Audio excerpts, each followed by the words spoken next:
A graça e a paz do Senhor Jesus esteja com você, meu irmão, minha irmã. Estou aqui neste domingo para mais uma EBD. É a nossa terceira semana na Escola Bíblica Dominical e hoje iniciando um novo tema.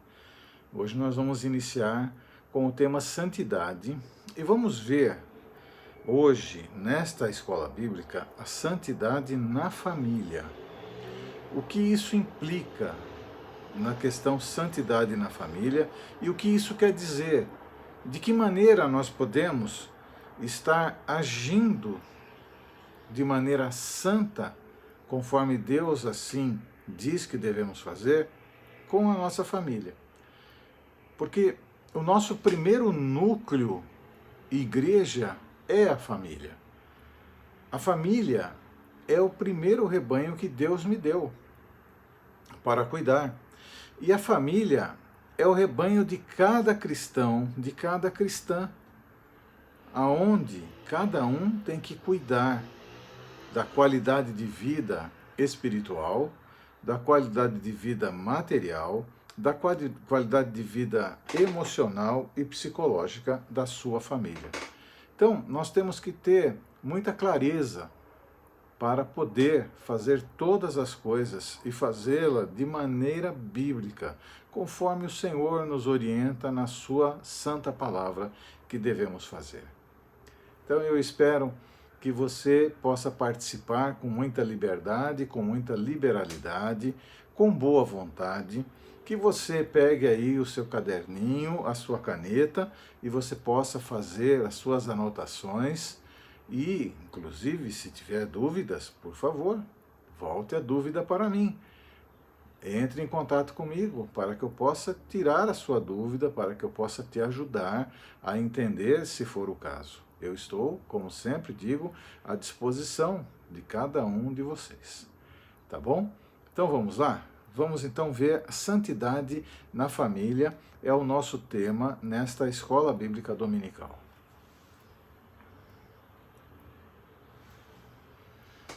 Santidade na família, terceira semana. Gênesis 3, de 8 a 12, diz assim: ouvindo o homem e sua mulher os passos do Senhor Deus, que andava pelo jardim quando soprava a brisa do dia, esconderam-se da presença do Senhor Deus entre as árvores do jardim. Mas o Senhor Deus chamou o homem, perguntando: onde está você? E ele respondeu: ouvi teus passos no jardim e fiquei com medo, porque estava nu, por isso me escondi. E Deus perguntou: quem lhe disse que você estava nu? Você comeu do fruto da árvore da qual lhe proibi comer? Disse o homem: foi a mulher que me deste por companheira, que me deu do fruto da árvore e eu comi. Veja que interessante. Além de tudo aqui, neste momento, lá no Éden, começa a transferência de culpa. A transferência de culpa.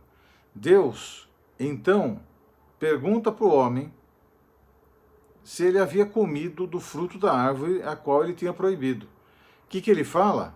Ele não fala assim: sim, Senhor, fui eu que comi, sim, fui eu que... Não, ele fala: foi a mulher que o Senhor me deu, que me deu o fruto e eu comi. Quer dizer, ele transferiu a culpa, ele jogou a culpa para o outro. Isso é uma coisa muito comum de acontecer na família, onde as pessoas não assumem os seus atos, as suas culpas, e procuram sempre justificar na ação do outro. E este é um erro muito grande. E isto é originário. Foi no começo de tudo que o homem começou a transferir a sua culpa para outra pessoa. É um outro ponto para que a gente possa analisar. E se você, meu irmão, minha irmã, que está comigo nesta escola bíblica hoje, for uma destas pessoas ou está vivendo isto, é um grande alerta para que você possa reparar esse probleminha e colocar as coisas em ordem. Vamos seguir então adiante. Veja só, primeiro ponto que nós vamos ver é que o pecado, ele prejudica a família. O pecado prejudica a família. Não é o pecado de um na família, não prejudica só este um, ele prejudica a família como um todo.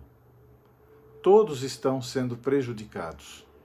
Às vezes, a gente não faz essa análise para entender que a família é um núcleo, ela é uma unidade.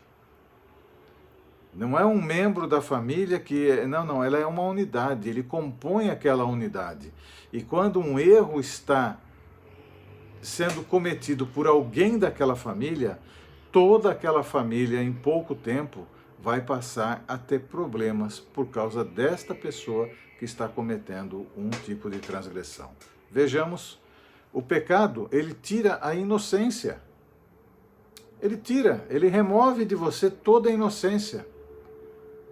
Porque, veja só, Adão e Eva estavam nus, pelados, lá no Jardim do Éden. Não conseguiam perceber a sua nudez.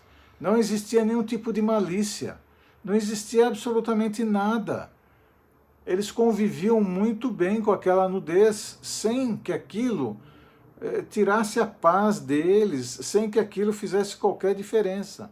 No momento que o pecado ele entra no mundo, a primeira coisa que ele faz é tirar a inocência. Segundo, o pecado nos faz se esconder de Deus. A gente já não consegue falar com Deus abertamente. A gente começa a falar com Deus dando volta nas coisas. Porque o pecado faz com que a gente se esconda de Deus. É um exemplo claro do que aconteceu com Adão e Eva. Eles foram se esconder atrás das árvores no jardim. Terceiro, o pecado tira a responsabilidade. Veja só, o que foi que Adão fez? Jogou a responsabilidade que estava sobre ele na mulher. Na mulher. Ele tira a sua responsabilidade. É dizer, a pessoa, ela perde a noção e a dimensão do erro, passando então a transferir para outra pessoa. Isso faz com que, claro, a santidade, ela vá para baixo da sola do sapato. Porque quando eu sei que eu estou errado, eu sei que Deus começa comigo a história, eu sei exatamente qual é a minha posição diante de Deus, e eu sei exatamente que se algum erro acontecer na minha família, a princípio o erro é meu, porque a responsabilidade da minha família é minha, não é da minha mulher, não é do meu filho. A responsabilidade sacerdotal da minha família está sobre mim. Eu sou o responsável. Então não adianta eu transferir a responsabilidade para outra pessoa. O pecado afasta o amor. Esse é o principal fator. Já não conseguimos amar na dimensão com que Deus nos colocou a amar. Já não conseguimos mais sentir o amor na dimensão com que Deus nos dá a condição de sentir o amor. O amor, ele está totalmente colocado longe da família e das pessoas por causa do pecado. Então, o pecado, ele prejudica terminantemente a família. Gostaria de reforçar esse aspecto, meu irmão, minha irmã, porque a família, ela é uma unidade. Ela é uma unidade. Então, pode ser uma unidade que tenha muitos e muitos membros, não importa, mas ela é uma unidade. Se qualquer fração desta unidade, ou seja, qualquer pessoa que compõe esta unidade, não fizer a sua parte, logo a família, que é uma unidade, vai começar a agonizar e a sofrer consequências disso. Pensem sobre isso. Isso é muito sério. É muito sério. A santidade na família. Nós precisamos ser santos, como aquele que nos chamou é santo. Nós precisamos valorizar a santidade da nossa família. E isso começa com cada crente, homem ou mulher, que está num núcleo familiar, que compõe uma unidade familiar. Porque esta santidade vai entrar para o seu lar através de você. Porque muitas vezes só você é cristão ou cristã na sua casa. E Deus está te dando condição de você saber o que está sobre você. Então, a responsabilidade passa a ser sua. E essa responsabilidade, Deus quer que você arque e chame para você essa responsabilidade e comece a cultivar na sua família procedimentos e normas e formas como a palavra orienta, para que toda a sua família, em breve, se tornem homens e mulheres de Deus. Amém? Vamos para o segundo ponto, então? O nosso segundo ponto é que Deus, ele providenciou uma solução para o pecado. Ele sempre faz assim. Essa é a forma com que Deus trabalha. Deus sempre trabalhou desta forma. Ele mesmo providenciou uma solução para o trabalho. Vejamos. Uma solução para o pecado. Vejamos. 1 João 1, de 7 a 9. Se, porém, andarmos na luz, como Ele está na luz, Ele, Deus, temos comunhão uns com os outros, e o sangue de Jesus, seu Filho, nos purifica de todo pecado. Se afirmarmos que estamos sem pecado, enganamos a nós mesmos, e a verdade não está em nós. Se confessarmos os nossos pecados, Ele, Deus, é fiel e justo para perdoar os nossos pecados e nos purificar de toda injustiça. Veja bem, Deus providenciou para mim e para você a alternativa, a saída. Porque se nós falamos que nós somos crentes, se nós falamos que nós somos homens e mulheres de Deus, se nós falamos que cultivamos o amor cristão e que temos alegria na palavra de Deus, somos felizes por termos a graça de Deus em nossa vida e estarmos salvos eternamente, se nós falarmos todas estas coisas e muitas outras coisas, dando a entender que andamos na luz, mas andamos em pecado,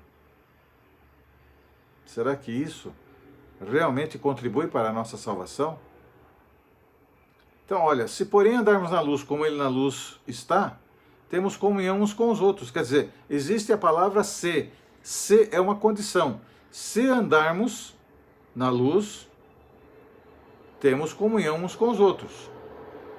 Porém, se não andarmos na luz, não temos esta comunhão. E o sangue de Jesus não nos purifica de todo pecado. Quando entra uma condicional no texto, a observação ela tem que aumentar, nós temos que observar, porque ela já responde para nós, se fizermos da forma que ela não está dizendo, aliás, se fizermos da forma que ela está dizendo, nós temos então a comunhão uns com os outros. Porém, se não fizermos como ela está dizendo, esta comunhão não existe e o sangue de Jesus não nos purifica de todo pecado. E o sangue de Jesus, ele cobre a multidão de pecados. O sangue de Jesus é uma defesa para o crente.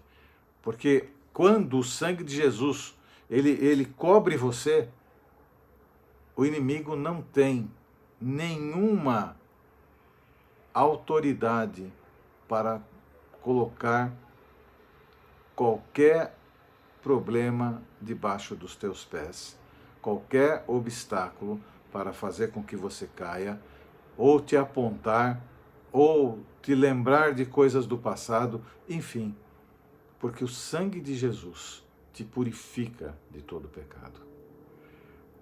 Mas muitas vezes nós temos ainda aqueles que acham que porque eles estão na igreja, ou porque eles têm Jesus, porque eles leem a palavra todo dia, porque oram todo dia, porque estão buscando a Deus todo dia, eles acham que não há pecado neles. E o primeiro exemplo de não estar entendendo o que é uma vida de santidade é essa, achar que nós não temos pecado. E a palavra deixa bem clara, porque se nós afirmarmos que estamos sem pecado, estamos nos enganando. E a verdade não está em nós. Por isso, se confessarmos os nossos pecados, Ele, Deus, é fiel e justo para perdoar os pecados e nos purificar de toda injustiça. Por esta razão, meu irmão, minha irmã, toda oração que você for fazer, ela deve começar com a confissão de pecados. Toda. Você deve começar confessando os seus pecados ao Senhor. Você deve começar entregando os seus erros, seus acertos, seus desajustes ao Senhor. Vocês têm me ouvido, têm me visto orando nesses últimos tempos. E desde o momento em que eu cheguei na Igreja Batista em Vila São Pedro, eu tenho feito desta forma, porque esta é a forma correta de se fazer. Porque muitas vezes ficar se deparando com o pecado é ruim, dói, é chato. Mas é a única maneira de sermos curados, tratados e libertos por Deus para poder ter uma unidade familiar cheia da presença do Espírito Santo. Então, se você que ainda não começou a fazer desta forma, porque você de repente entende que é um rito, é um ritual, não é um ritual. É a aplicação da palavra de Deus como ela é. A palavra não ritualiza nada.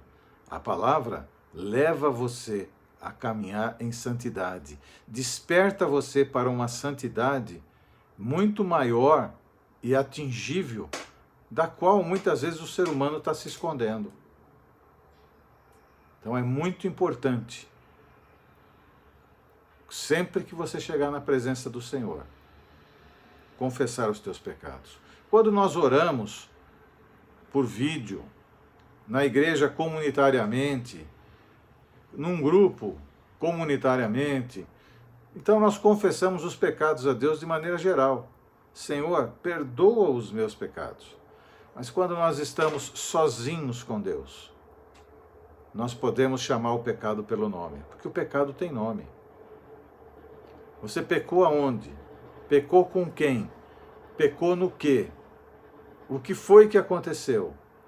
De fato, é chamar o pecado pelo nome e confessar a Deus, arrependendo-se daquele erro e pedindo forças e direção para não pecar mais.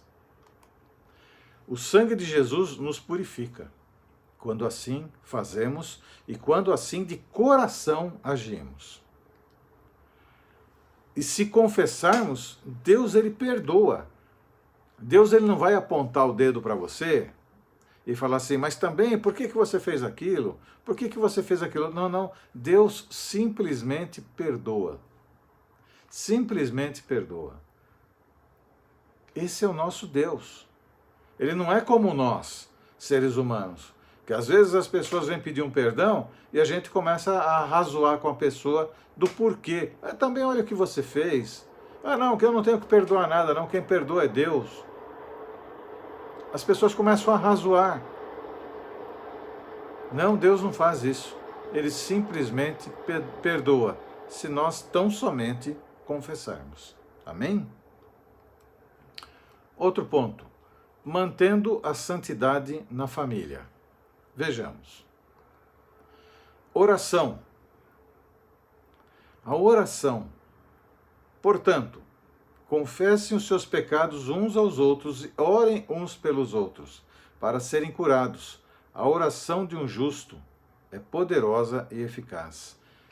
Aqui, ela está dizendo bem claro, invista em relacionamento autêntico, onde você possa ter alguém que você consiga abrir o seu coração, consiga falar do que está acontecendo.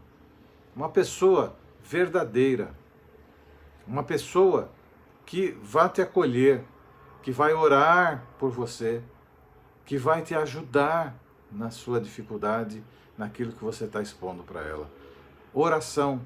Devemos estar tendo esta pessoa. É fundamental isso. É fundamental. Tenho comigo algumas pessoas que abrem muito o coração comigo. Claro, vai morrer tudo comigo? Que o que falam? Claro que vai. Todos sabem, né? Que todos, aqueles que me conhecem muito bem, sabem que eu não falo nem debaixo de tortura. Porque aquilo que foi trazido para mim em confiança, morre comigo. E assim tem que ser com todos, todos, sem exceção. Segundo, o perdão. Suportem-se uns aos outros e perdoem as queixas que tiverem uns contra os outros. Perdoem como o Senhor lhes perdoou.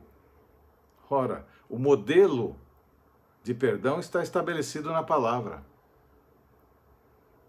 Está estabelecido na palavra. Será que tem alguém que vai pensar que é algo ritualizado também? Perdoem como o Senhor lhes perdoou. É um modelo estabelecido pelo próprio Cristo.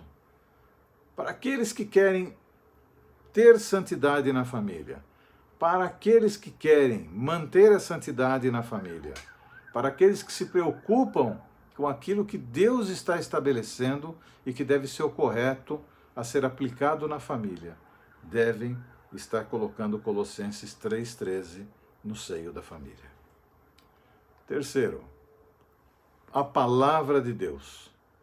Santificai-vos na verdade. A tua palavra é a verdade. Este é um outro modelo para mim e para você. A palavra de Deus, porque ela é a verdade.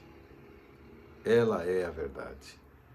É ela quem traz para nós todas as alternativas e respostas de Deus. É ela quem nos dá a direção a seguir. É ela quem nos ampara, quem clarifica, quem acende o luzeiro para que nós não andemos em trevas ou tenhamos qualquer tipo de problema. É a palavra de Deus que nos dá toda forma de podermos fazer as coisas para o louvor da glória do Senhor e para a edificação de todos que estão à nossa volta. Amém?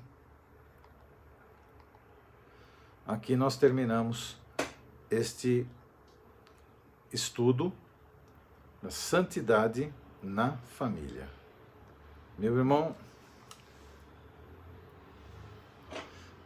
minha irmã, eu espero que você que me acompanhou até aqui nestes 23 minutos, mais ou menos, tenha entendido a importância de você manter a santidade na sua família, de você resgatar a santidade na sua família, se caso não tenha, e de você procurar dar condição para você e a sua família viver debaixo desta santidade, deste amor de Deus, desta paz que a palavra nos traz. Porque quando nós estamos caminhando para agradar a Deus, Deus está derramando sobre nós luz, paz, amor, harmonia e perdão. Pense nisso e viva com isso, no seu coração e na sua família. Seja santo, assim como aquele que vos chamou é santo. Nos vemos logo mais no culto que vai começar daqui a pouquinho, e nós vamos poder participar então da leitura da palavra, dos louvores, dos avisos, dos dízimos e ofertas, e também da mensagem que trarei logo mais para você e para todos que estão me assistindo em vídeo. Que Deus te abençoe, que Deus te proteja. Até daqui a pouquinho, em nome de Jesus. Amém.